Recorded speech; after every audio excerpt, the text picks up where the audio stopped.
I was talking to the owner of the shop where I went in pre-release today, and we were actually talking about, because Rebound's just sold out everywhere, and him having to debate whether he keeps the stuff at MSRP and obviously takes like a bath relative to what he could sell it for, or sell it for fair market value. And I said, look, you do whatever you gotta do. My philosophy on this stuff is always, it's not like you get to send the product back when something doesn't sell. So True. If you are on the hook for all the risk, occasionally good stuff happens and you get that windfall, and that's great. And hopefully that covers the stuff that's not great. That pivoted to him bringing up Spider-Man and trying to talk about that or whatever as an example of the opposite. Sure. And I asked him if he thought that, do you think that Spider-Man was sort of a uniquely like whatever, sort of whatever you want to call it, maybe Spider-Man just wasn't resonant enough or some issue with the set's quality in absolute terms, whatever. Or do you think this is like, it's that meets, this is sort of the House of Cards collapsing a little bit. Like people were sort of starting to get sick of it. And then a set that was much more poorly executed than the ones previous is like this tipping over point of people just being like, I'm off this.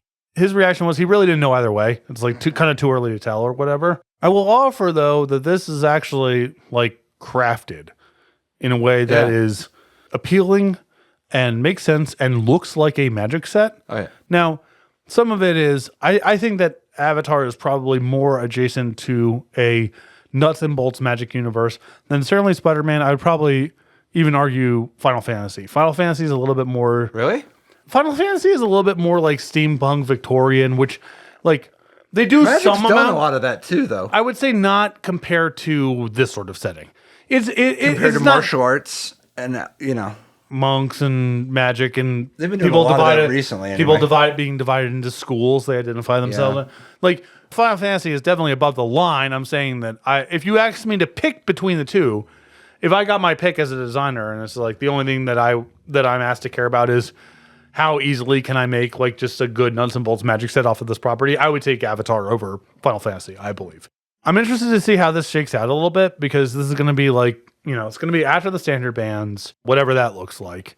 And this was definitely made with love and care in a way that Spider-Man like looks rushed. I was talking to friends of mine about this. There's like, I don't even know if Spider-Man went through like an editing, templating, rules due diligence pass, because there's a bunch of cards with like weird mandatory targeting requirements that look like that's just what the designer wrote down.